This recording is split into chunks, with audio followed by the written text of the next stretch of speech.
নবদ্বীপ লীলার আস্বাদন করলাম। এখন মহাময় বৃন্দাবন লীলা আমরা স্মরণে যাব। হরে কৃষ্ণ।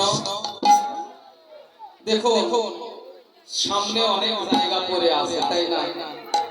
আপনারা ডুবে এলোমেলো হয়ে বসেছে, একটু সামনের দিকে এসে বসেন। ভক্ত যদি দূরে থাকে, ভক্তের তো সহজন বলে পাবো না, তাই না? একটু সামনের দিকে সমবেত ভাবে বসলে আনন্দ হয়, তাই না? যদি আপনারা ফাঁকে ফাঁকে বসে থাকেন, আনন্দ কিন্তু হয় না।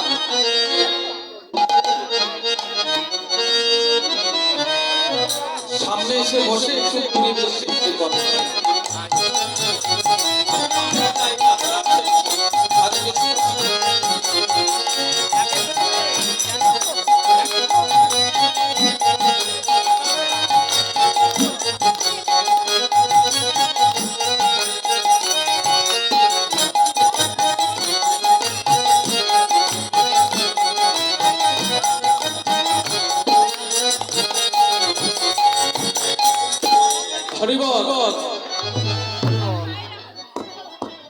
বৃন্দাবন যেতে হলে রাধা গোবিন্দের জয়ধ্বনি দিয়ে আমরা মধুর বৃন্দাবনে পৌঁছব। হরে কৃষ্ণ।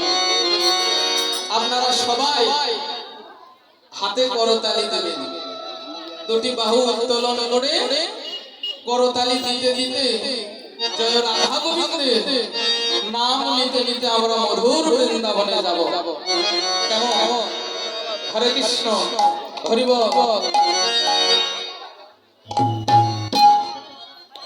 সবাই দেখি একটু দুটি কর উত্তোলন করেন। হরে কৃষ্ণ। হরি বল। হরি বল।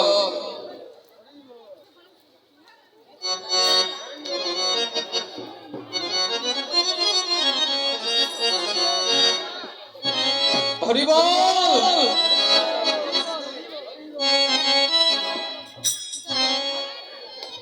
ও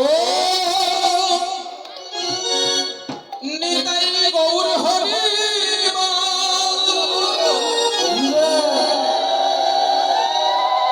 নিত্যানন্দ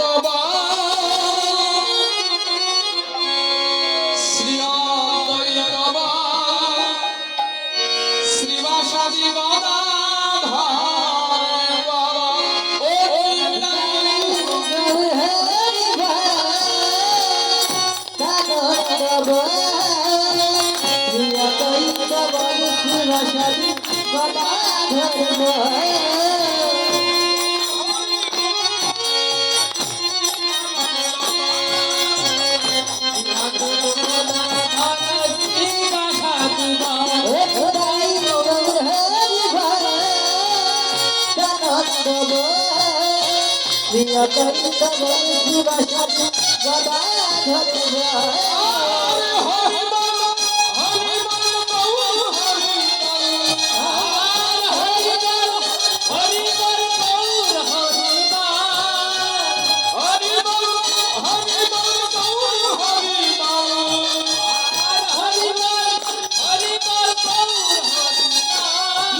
এবার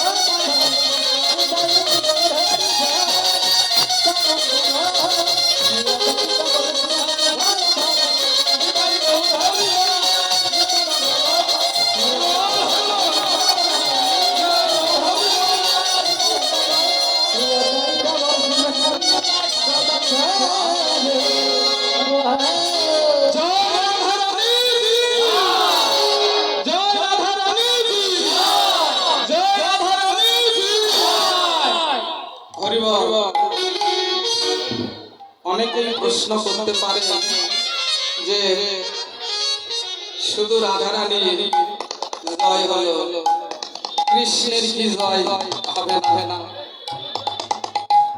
এবার কৃষ্ণের পক্ষে যারা আছেন দেখি একটু জয় ধ্বনি দেন, কেমন হয়? জয় শ্যাম সুন্দর কি জয় শ্যাম সুন্দর কি জয় শ্যাম সুন্দর কি। আমাদের কৃষ্ণর দল বড় কম বেশি হলো তাই না? রাধারানীর জয় একটু আসছে না, বেশি হলো? রাধার সংখ্যা বেশি তাই না? তবে রাধার সংখ্যা বেশি তো তাই না? 7 দিন যখন শিলাবৃষ্টি হয়েছিল, ইন্দ্রদেব যখন রুষ্ট হয়ে শিলাবৃষ্টি ব্রজবাসীদের দিয়েছিলেন, ভগবান কিন্তু গিরি ধারণ করেছিলেন। কেন? ভগবানের ভক্তকে রক্ষা করবার জন্য। কিন্তু ওই গিরি ধারণ করেছিলেন কার শক্তিতে? কৃষ্ণ কি একা ওই গিরি ধারণ করেছিলেন? তত্ত্বজ্ঞ জানালেন যে ওই গিরি ধারণ করেছিলেন রাধারানীর শক্তিতে, তাই না? রাধা কৃপা ছাড়া কখনো হয় না। তাই রাধা রানী কি জয়, মহারানী কি জয়, রাধা রানী কি জয়, মহারানী কি জয়, রাধা রানী কি জয়, মহারানী কি জয়, রাধা রানী কি জয় জয়, এবার জয় জয় জয় জয় জয়, রাধা রানী কি জয় জয়, রাধা রানী কি জয়।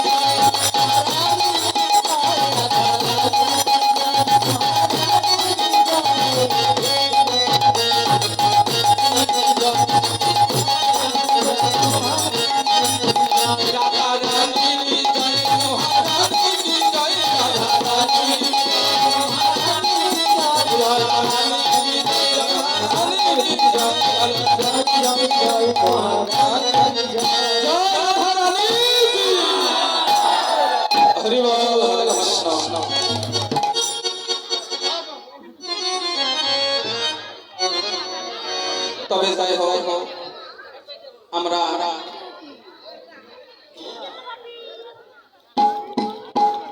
রাধা গোবিন্দের জয় ধ্বনি দিয়ে মধুর বৃন্দাবনে পৌঁছলাম। মধুর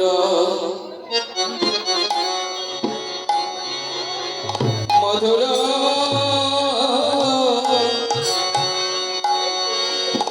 মধুর বৃন্দাবনে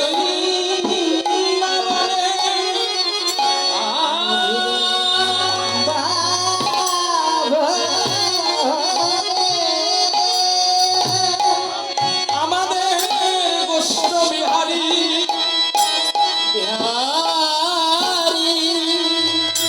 শ্রী নন্দন নন্দন কানায়া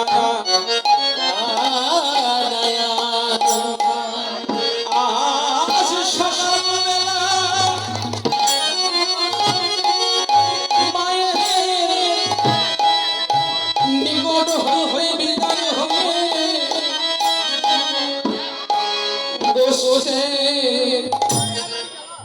গোচারণে খেলা খেলতে গিয়েছিলেন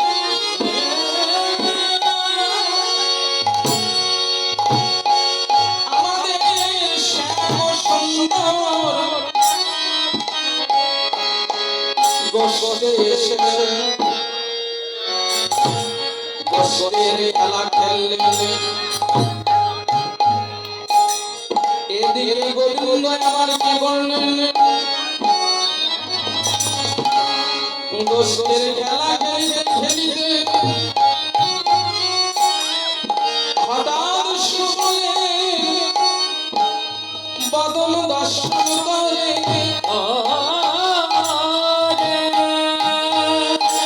মনে পড়ে গেল আমার রাধারানীর কথা শুভলের বদন দর্শন করে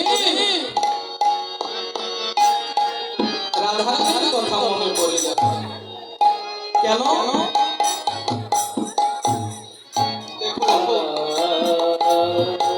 সুবলের বদন আর রাধারানীর বদন দেখতে এখন তাই সুবলের প্রতি লক্ষ্য করে আমার শ্রীমতী রাধারানীর কথা মনে পড়ল কিন্তু রাধারানীর সঙ্গে দেখা কেমন করে করবে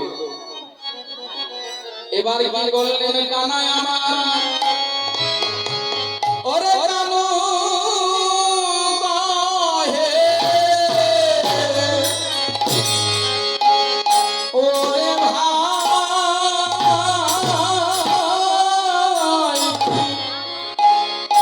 তোরা থাকো সবে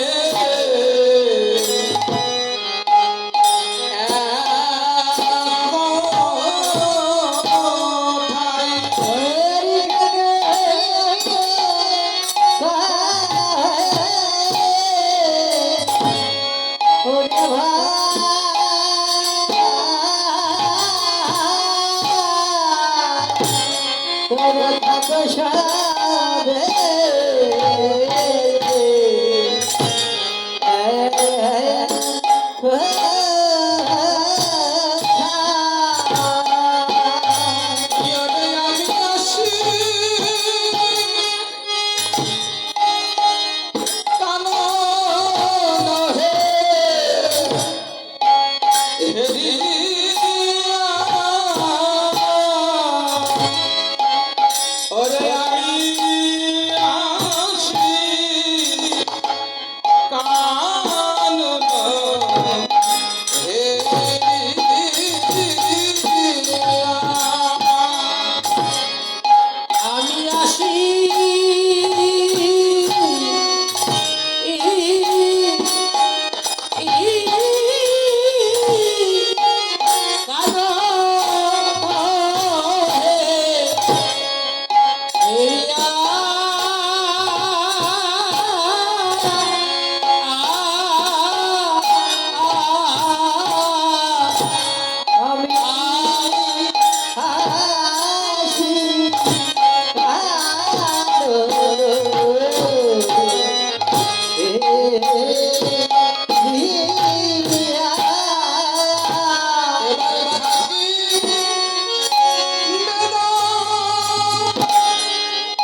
ভাই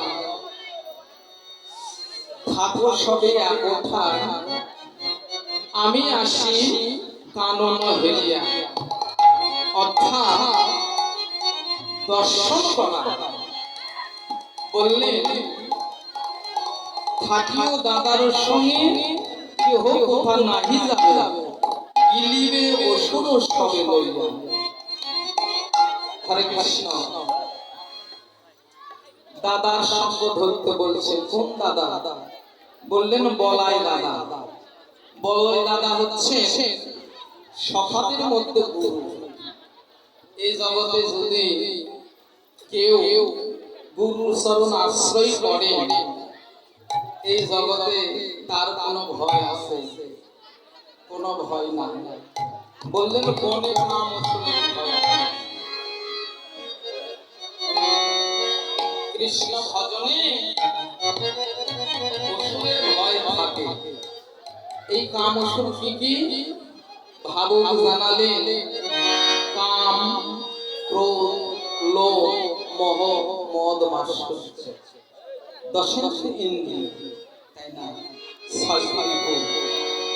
এগুলো যদি ওই দাদার চরণে সবকিছু অর্পিত করে দাও, এই বনে ভয় থাকবে না, তাই না?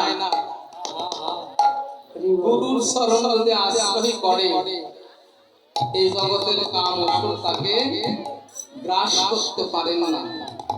পদাবলী সাহিত্যে পুরোটাই পূর্ণ ভজন, তাই না? আমরা যে সূর্য পূজা কীর্তন করতেছি, তাই না? সূর্য পূজা কি জন্য করতে হয়? অনেকে বলে যে স্বামীর মঙ্গলের জন্য, তাই না? অনেকে বলে সংসারের মঙ্গল। সত্য কথা, সংসারের মঙ্গল তথা স্বামীর মঙ্গল, পতির মঙ্গল। আমাদের যে পরম পতি আছে, ভগবান শ্রীকৃষ্ণ গীতায়ও বললেন যে জগতে যত কিছু পূজা আছে, যদি তাদের চরণে পুষ্পাঞ্জলি অর্পিত করে, ওটা আমারই পূজা হয়, তাই না? তাই এই কাম অসুরের ভয় যদি গুরুর চরণ আশ্রয় করে আর থাকবে না। এবার শ্রীরাম জানালেন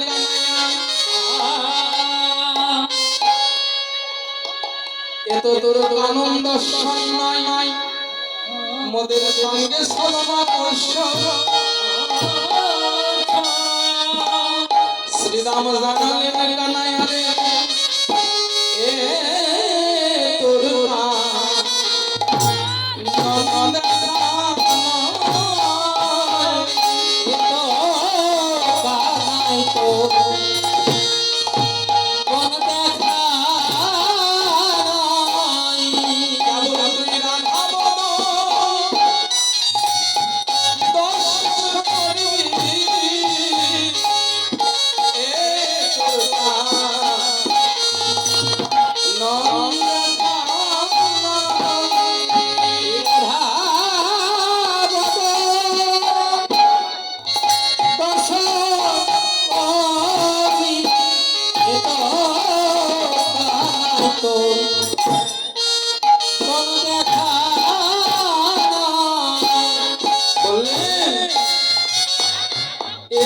কানন দেখানো, মন দেখানো, কেবল রাধা দর্শন করে দেবে। তুই আমাদের সঙ্গে সাধনা করছিস ভাই। এই কথা যখন বলেছে ভগবান, তো অন্তর্যামী ভগবান, তিনি বুঝতে পেরেছেন। বললেন শ্রীরাম রে, বলাই দাদার সঙ্গে তোদেরকে রেখে গেলাম, তোরা যা কোন কোথায় তোমরা না যেও। এই বলে ভগবান আমার কি করলেন, আর শিশু পশু শিশু পশু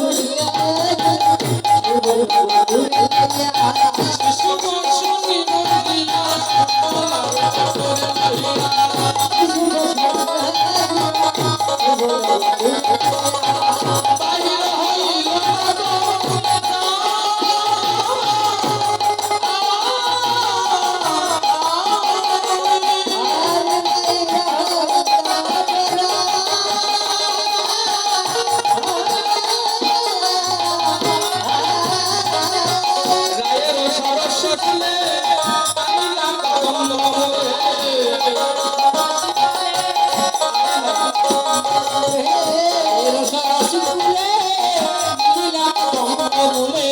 সময়ের রস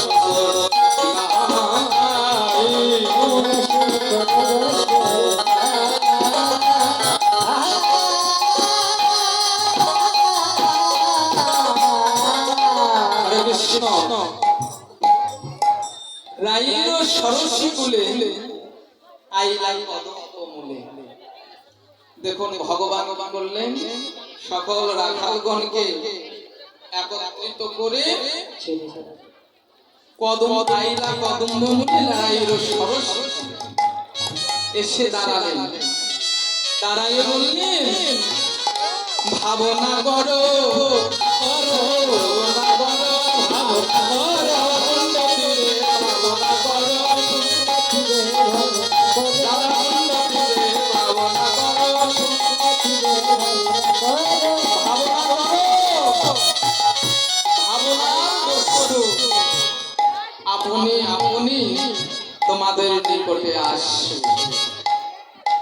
যখন রাধাকান্ত তীরে ভগবান আসলেন, এদিকে রাধারানী আমার হা কৃষ্ণ হা কৃষ্ণ বলে নয়ন জলে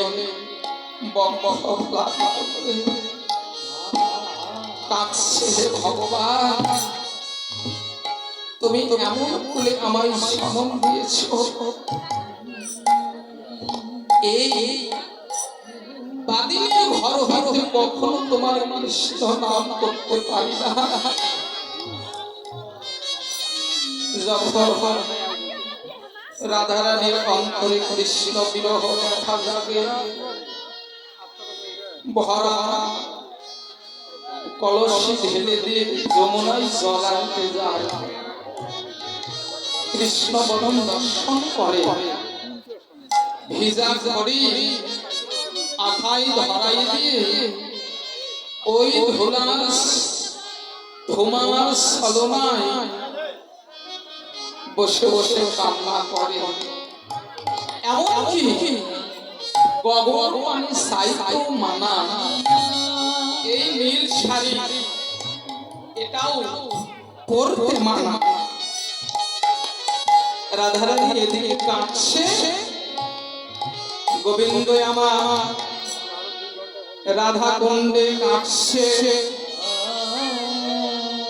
ভাবক জানালেন ওদের দুই দেহে একই ভরা। ভাবক জানালেন পরা বিনেবি বাসে দেহ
লীলা মন্দিরে গোবিন্দ কাটছে রাধা কুণ্ডে।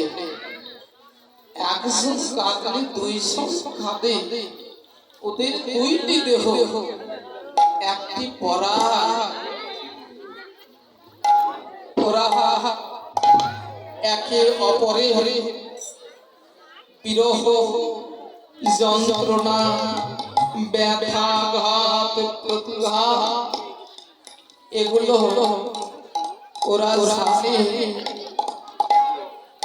গোবিন্দ যখন কাঁদছে, এদিকে রাধারানী তুলসী কে নিয়ে আজকে কি করছে? রাধিকা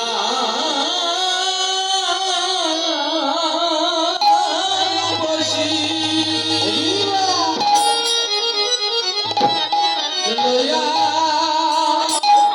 তুলসী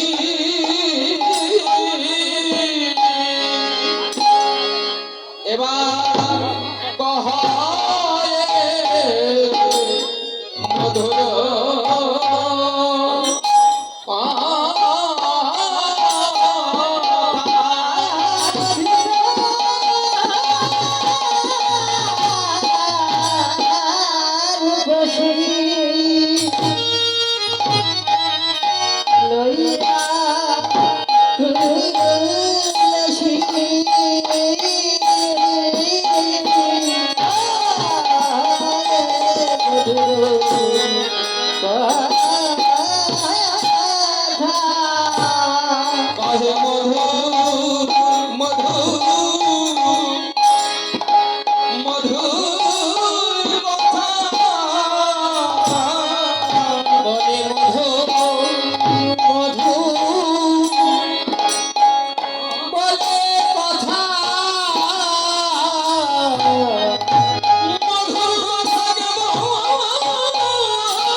মধুর কথা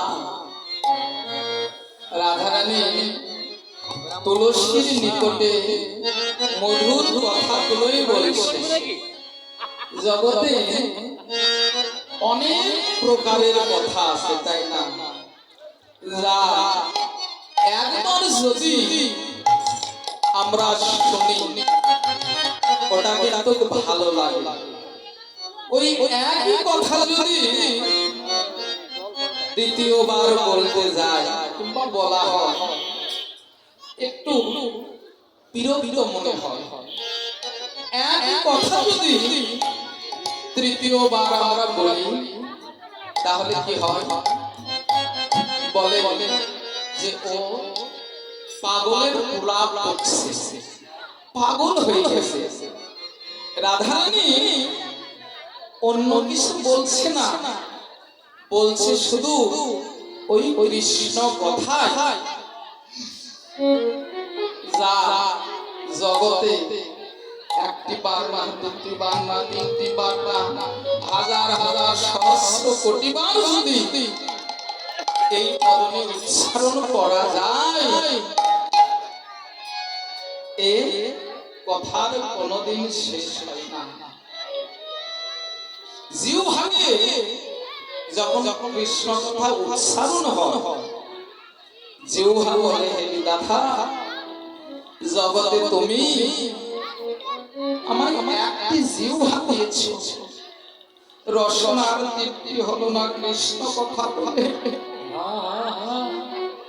তুমি যদি সহস্র সহস্র কোটি জিহ্বা দিতে, এই সহস্র জিহ্বা দিয়ে তোমার কৃষ্ণ কথা বলে পরাণ শীতল করতাম।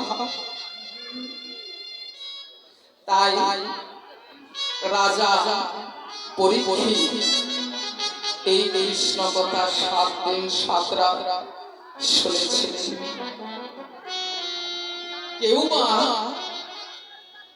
মায়ের সঙ্গে পথ বেয়ে হেঁটে যেতে যেতে এই মধুর কথা শুনছে। কেউ বা পূর্ব জন্মের সুকৃতির ফলে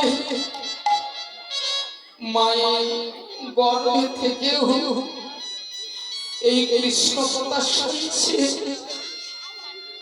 কেউ বা স্বয়ং থেকেও এই কৃষ্ণ কথা শ্রবণ করছে। কেউ বা গৃহকর্ম করতে করতে এই কৃষ্ণ কথা শ্রবণ করছে। তারা আজও শুনছে, কালও শুনছে, পূর্বেও শুনেছে।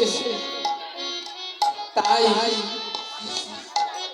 রাধারানী অন্য কথা বলছে না, রাধারানী শুধু কৃষ্ণ কথাই বলছে। তুলসীর সম্বোধন ধরে, তুলসীর কণ্ঠ জড়ায়ে ধরে রাধারানী আমার বলছে, তুলসী আমার এই ষষ্ঠ জীবনে প্রত্যেকটি হিসাবে খাতায় আমি হিসাব মিলিয়ে দেখলাম, জগতে আপন বলতে কেউ হয় না। তুলসী আমি হিসাব খাতায় মিলিয়ে দেখলাম, এক এক করে আমার গোবিন্দ বিনা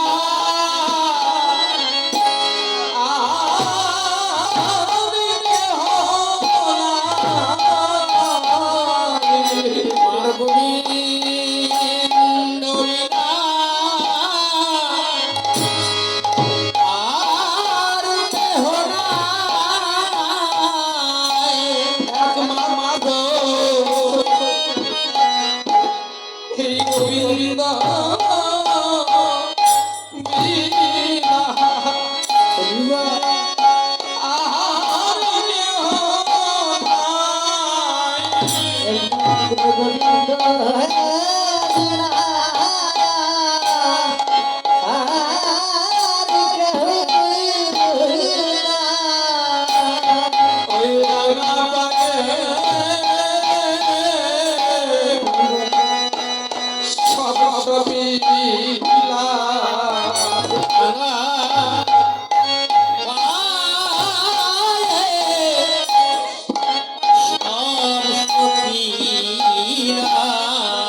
আমার এই জীবন হরিবল হরিবল দেহ মন প্রাণ ওই রাঙা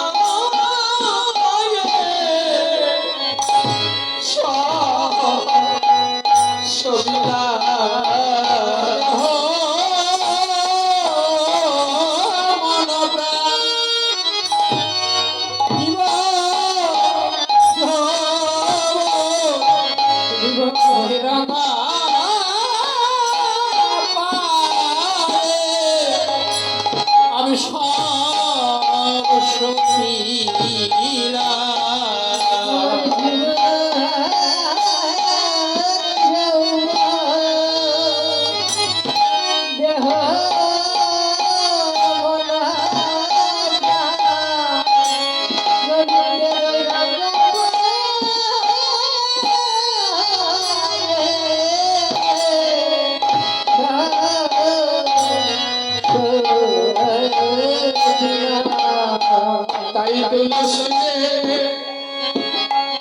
একবার আমায়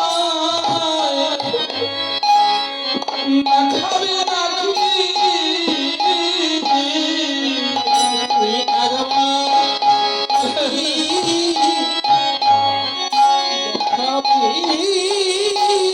নাকি তুলসী একবার আমায় দেখাবে নাকি ওই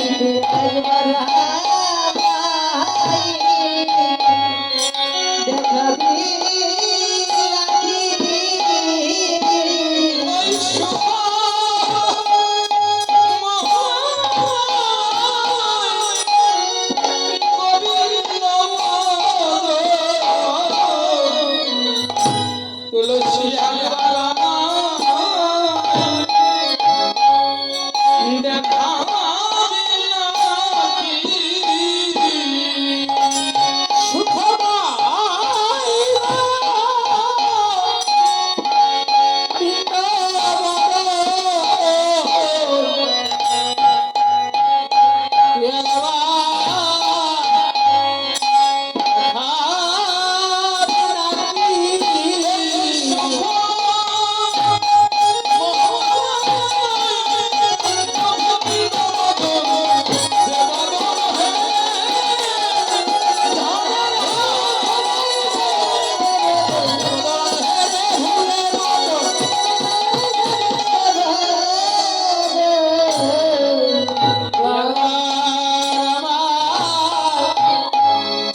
নাকি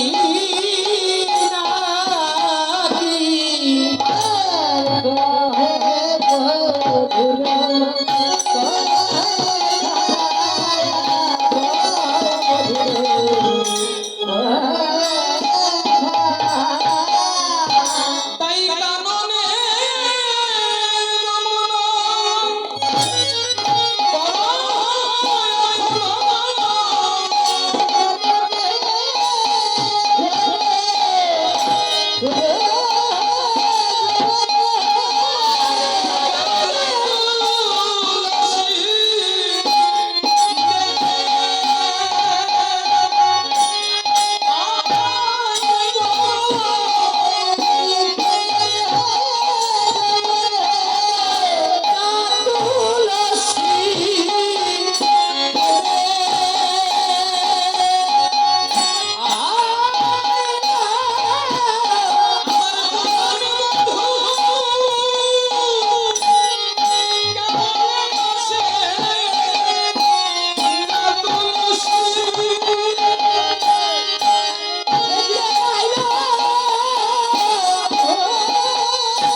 বলছে তুলসী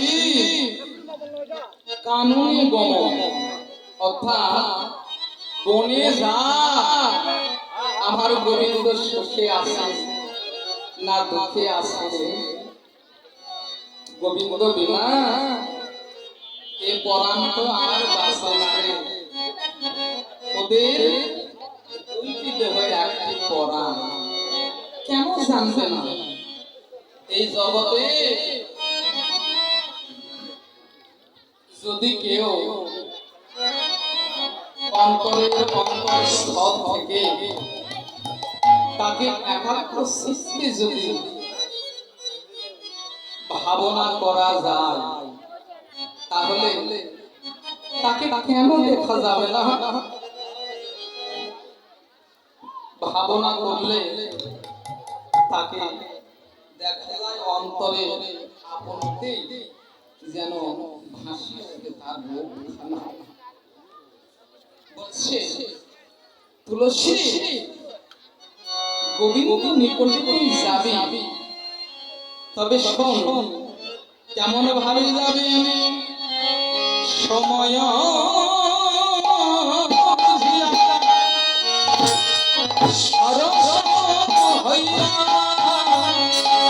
মিলিলা না গরনা।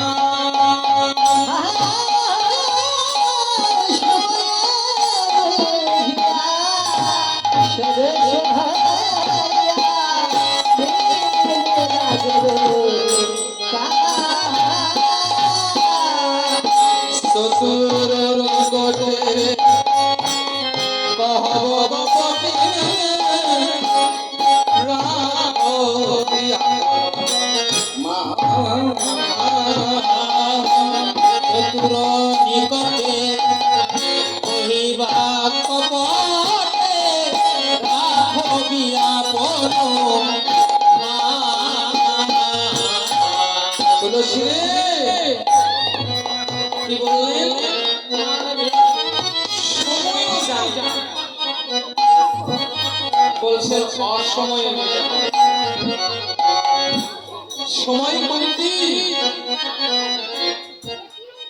দেহের বেলা সকাল বেলা যদি গুরু চরণ আশ্রয় করা যায় ভগবানের করুণা হয়, বৈকাল বেলা যদি বের হয় তাহলে কি হবে? তাই বলছে সময় বুঝিয়া সকাল সকাল যেতে বললেন। দেখো যখন মহাপ্রভু ভারতী গোসাইয়ের নিকটে মন্ত্র নিতে গিয়েছিলেন, ভারতী গোসাই বললেন 30 বছর আগে সন্ন্যাস মন্ত্র কাউকে দেওয়া যাবে না, শাস্ত্রে তাই বললেন। নিমাই পণ্ডিত বললেন গুরুজি যদি 30-এর আগে আমার যদি হয় গো মরণ, তবে আমার হবে ভজন। তাই বললেন ভারতী গোসাই নিমাই পণ্ডিতের কাছে হার মারি গেল, বললেন তাই তো এই জীবনে যদি জীবনের বেলা ডুবে যায় তাহলে তো আমার কৃষ্ণ ভজন হবে না। তাই নিমাই পণ্ডিতকে ভারতী গোসাই মন্ত্র দান করলেন, বললেন শত্রু নিকটে কহিবা কপটে রাঘবি আপন মান। লৌকিক দৃষ্টিতে মিথ্যা কথা, কপটতা, ছল প্রবঞ্চনা এগুলো খারাপ কাজ, তাই না? পাপের কাজ। কিন্তু রাধারানী বললেন শত্রু নিকটে কহিবা কপটে রাঘবি আপন মান। আমার এই নারী জাতি তো মান মর্যাদা রেখে তুই কথা বলিস, মন যাতে নারী জাতি মান মর্যাদা বজায় থাকে। মান যদি একবার ক্ষুণ্ণ হয়, সম্মান যদি নারী জাতি ক্ষুণ্ণ হয়, জগতে যত কিছু আছে সব কিছু দিয়েও এই মান মর্যাদা আপনাদের নারী ফিরে আসবে না। তাই বললেন কপটতা, বললেন নিজের সুখের জন্য জগতে যদি কেউ কপটতা করে, মিথ্যা কথা বলে, এটা নিজের আত্মসুখ হয়। আর গোবিন্দ সুখের জন্য যদি মিথ্যা কথা বলা যায় তাতে কোনো অপরাধ হয় না, পাপ হয় না। গোবিন্দ দাস দৃষ্টান্ত গম্ভীরা ঘরে যখন মহাপ্রভুর সেবা করতেছিলেন, একদিন মহাপ্রভু কি করলেন, ওই গোবিন্দ দাসকে পরীক্ষা করবার জন্য গম্ভীরা ঘরের দরজায় এমন ভাবে শয়ন দিয়েছে। গোবিন্দ দাস স্নান করে এসে দরজার মাঝে দেখে আমার মহাপ্রভু শয়নে আছে। মনে মনে ভাবনা করে, আমি যদি মহাপ্রভুর শয়ন সেবা না করি এটা তো আমার অপরাধ হবে। এই ভাবনা করে কি করলে, করণে যে বহির্বাস আনা ছিল ওই বহির্বাস মহাপ্রভুর উপরে দিলে, উপরে দিয়ে ডেঙ্গায় পার হয়ে মহাপ্রভুর চরণ সেবা করে সুখ করে বসে আছে। মহাপ্রভু সচেতন হয়ে বললেন, গোবিন্দ তুমি এমন করে চুপ করে বসে আছো কেন? বললেন, প্রভু এমন ভাবে দরজায় শুয়ে আছো, আমি যাব কেন? মহাপ্রভু বললেন, তুমি ডেঙ্গায় আসতে পেরেছো আর ডেঙ্গায় যেতে পারো না।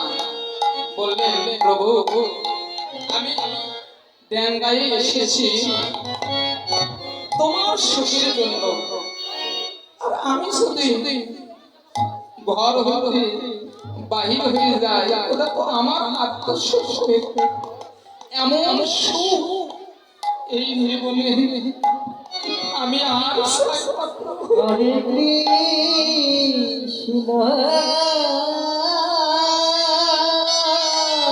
মহাপ্রভু গোবিন্দ দাসকে বক্ষে জড়ায় ধরে বললেন, ও গোবিন্দ তোমার এই ঋণ আমি কেমন করে শোধ দিব বলো?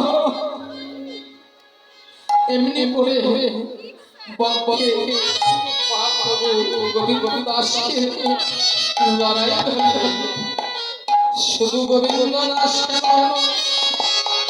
আত্মশোক নাহি গোবিকার, কৃষ্ণ সুখে করেন তার শত বিহার,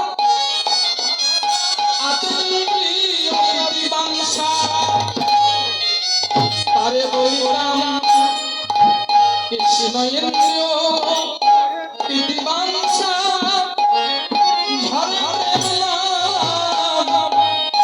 শুধু কেন ব্রজের যত গোপী আছে ওরা সর্বলোক জানে না,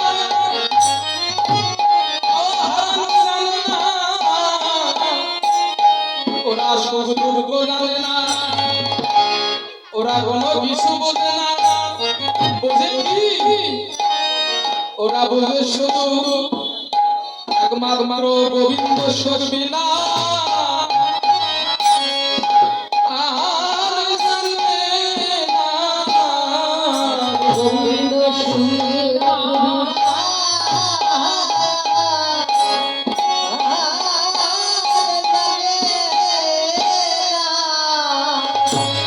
এবারে বোঝে আছে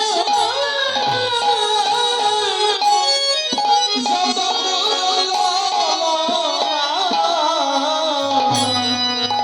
ওরা গোবিন্দ সরবি না, আহার জানে না।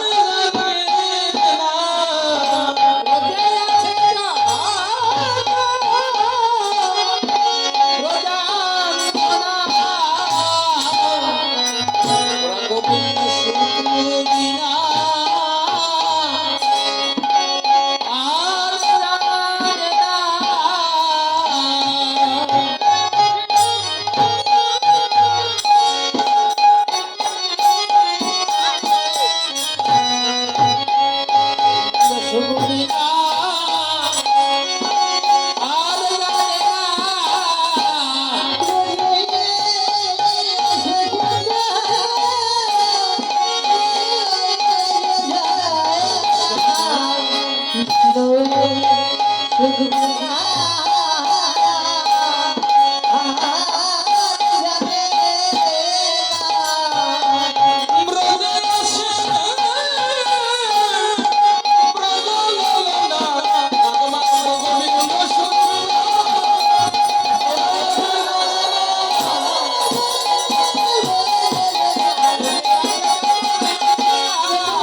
জগতে আন জানে না প্রকৃত যারা ভগবানকে ভালোবাসেন, যারা প্রকৃত সাতটা সতীত্বতা সাতটা সতী পবিত্রতা রমণী, তাদের কিন্তু এইরূপ ভাবনা জগতে আমার প্রতি যা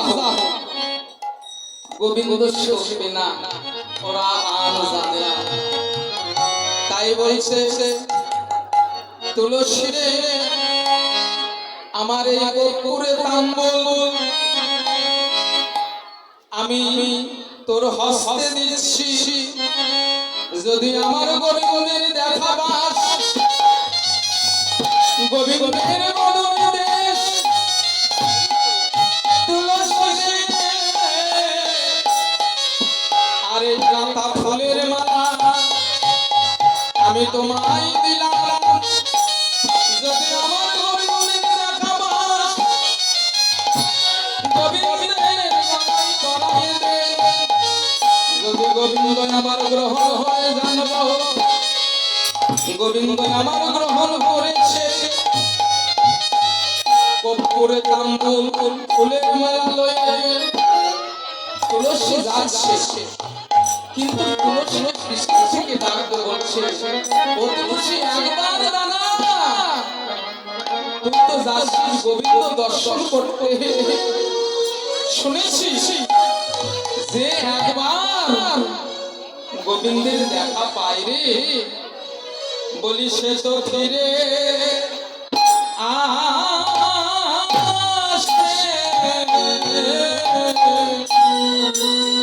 আসে না।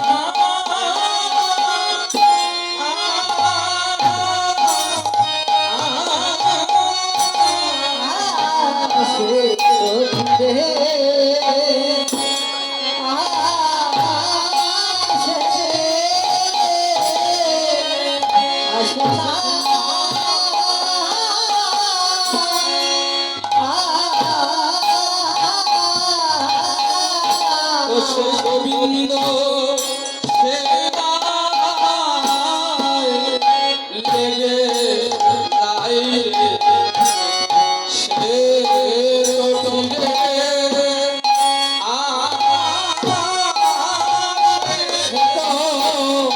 গোবিন্দ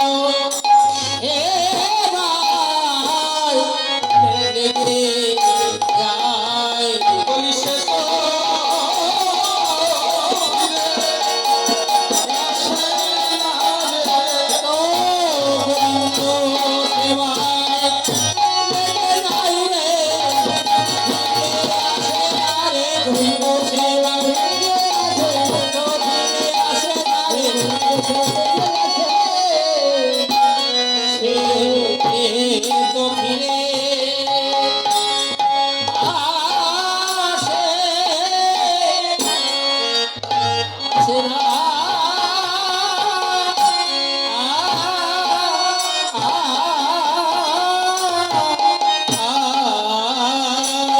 তুলসী চরণ বলি রাধারানী নিজেই মস্তকে মাখলে, হরে কৃষ্ণ।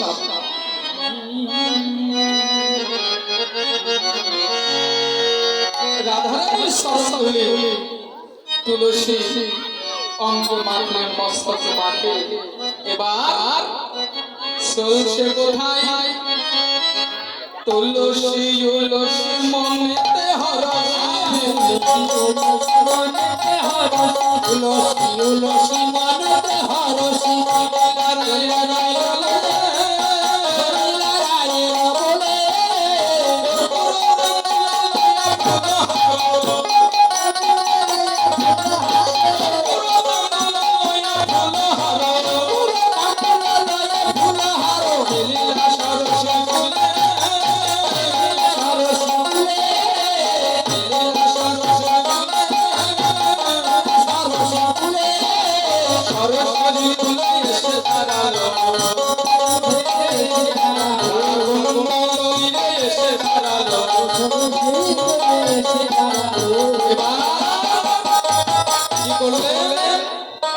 রাধা কুণ্ড তীরে আসলেন, দেখিয়া তুলসী নাগর উলসী যতনে বসালো পাশে আপন আকুলি কহিয়া সকলে শীতল করহ মরে।